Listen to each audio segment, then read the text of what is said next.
Bonjour. Surtout, ne commencez jamais une rédac de philo par « De tout temps, l'homme a toujours ». De tout temps, l'homme a toujours imaginé des créatures magiques.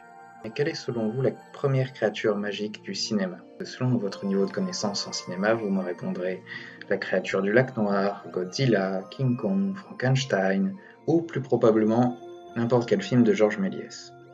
Et si je vous disais qu'une créature fantastique a été filmée avant Méliès? Mais de quelle créature peut-il bien s'agir? Quel monstre horrible a pu germer de l'imagination d'un réalisateur diabolique? Laissez-moi vous raconter cette histoire. Laissez-moi vous parler de la fée aux choux. Bruit d'éclairs. Tintintin. Nous sommes en 1873, quand la femme d'un vendeur de chaussures du Chili met au monde à Paris un petit bébé qu'elle prénommera Alice. Alice Guy. Après plusieurs voyages en Suisse, au Chili et en France, et après un séjour au couvent, la jeune Alice Guy deviendra sténographe. En 1895, Alice Guy devient l'assistante du numéro 2 du comptoir général de la photographie à Paris, un certain Léon Gaumont. Monsieur Gaumont est un ami des frères Lumière, qui justement en 1895 lui présente sa nouvelle invention, le cinématographe. Monsieur Gaumont voit tout de suite le potentiel artistique de cette idée et décide de produire le sien. Gaumont demande alors à Georges Demenny, l'assistant du professeur Jules-Étienne Marais, deux scientifiques passionnés de représentation du mouvement grâce à la photographie, de construire sa propre caméra, qui sera le biographe, qui après plusieurs améliorations permettra un rendu similaire à celui de la machine des frères Lumière. En 1896, Léon Gaumont donnera un challenge, une caméra et une bobine à son assistante et lui demandera de réaliser une comédie du type de l'arroseur arrosé. C'est ainsi qu'est née la fée aux choux.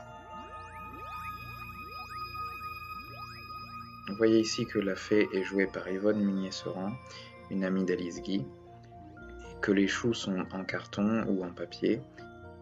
Sachez également qu'il y a eu un remake de ce film en 1900, qui est tout à fait identique.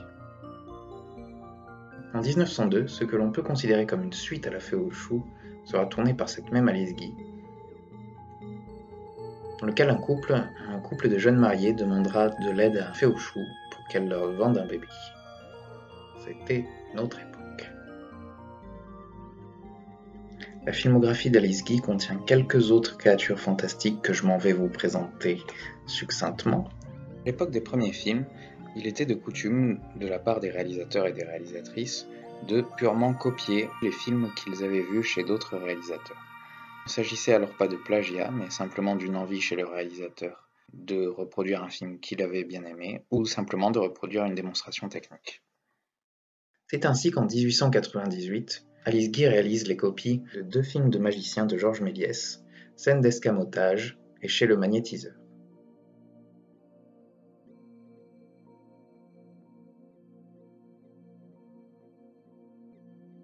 En lignée de ceux-ci, elle réalisera en 1905 La charité du prestidigitateur. Outre ces trois films mettant en scène des magiciens très communs avec Méliès, Alice Guy réalisera en 1903 l'une des adaptations de Faust et Méphistophélès qui ont pullulé à l'époque. Il convient également de citer La petite magicienne, qui met en scène une magicienne féminine, ce qui était très rare à l'époque. Pour les créatures plus originales, Alice Guy a réalisé en 1906 La vérité sur l'homme-singe, sorte de prototype du loup-garou. Enfin, la créature la plus originale de toutes et sans aucun doute, La femme collante, réalisée également en 1906. C'est à noter que Alice Guy a réalisé ce qui est peut-être le premier péplum de l'histoire, avec La naissance, la vie et la mort du Christ, qui a été réalisé dans plusieurs décors, notamment dans les studios Gaumont au but de Chaumont, mais aussi en partie dans la forêt de Fontainebleau, et dont les costumes et les accessoires ont été designés par Victorin Jassé et Henri Menessier, et les décors ont été grandement inspirés par les enluminures et les gravures de la Bible de James Tissot. Alice Guy a également réalisé plusieurs films miracles, c'est-à-dire des films de Noël, dont le seul qui nous soit parvenu date de 1906. Il s'agit du Noël de Monsieur le curé, dans lequel la statue de la Vierge Marie s'anime et deux anges font leur apparition. Par ailleurs, Alice Guy réalisera plus de 200 phonocènes où des acteurs et des actrices jouent et miment les paroles qui ont été préenregistrées.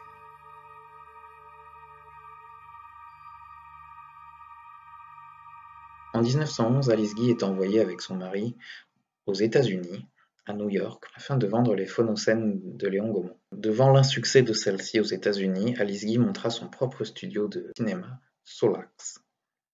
Avec celui-ci, elle réalisera plusieurs grands succès. Son premier film à grand budget est Dick Whittington et son chat, que je n'ai malheureusement pas retrouvé, tiré d'un conte dont la créature fantastique est apparemment un chat très doué pour manger des souris et des rats. D'ailleurs, Alice Guy utilisera souvent des rats, d'abord dans ce film, puis dans une adaptation du Puits et du Pendule, où les rats seront dressés à manger la corde du prisonnier. Alice Guy a également réalisé en 1913 Les Bêtes de la Jungle, film d'1h15 qui racontait notamment le combat d'une tigresse et d'un lion. Je suis un peu deg de ne pas l'avoir trouvé celui-là. Un autre film perdu qui mérite d'être cité dans cette filmographie de créatures fantastiques est La femme mystérieuse, qui contenait apparemment une prêtresse bouddhiste capable de projection astrale. Malheureusement, en 1920, la banqueroute, la polio et l'infidélité de son mari poussent Alice Guy à fermer son studio.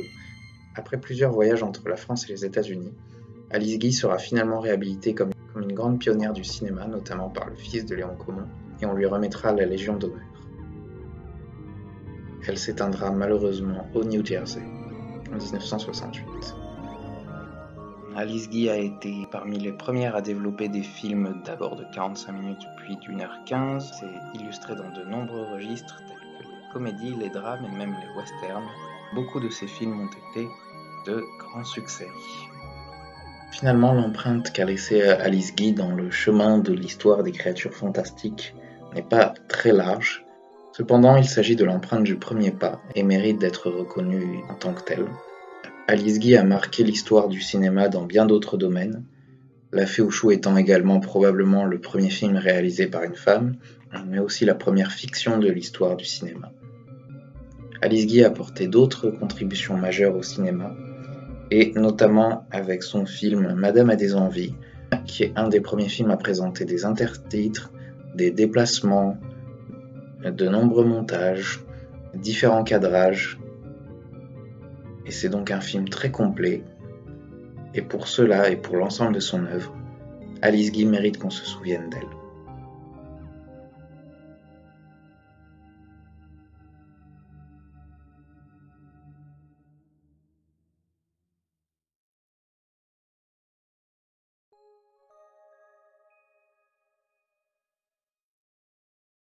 Merci d'avoir regardé cette vidéo, j'espère qu'elle vous a plu. Si vous êtes anglophone et que vous voulez en savoir plus sur la vie d'Alice Guy, je vous conseille ce livre. En attendant, je vous dis à bientôt pour de prochaines vidéos. Bisous!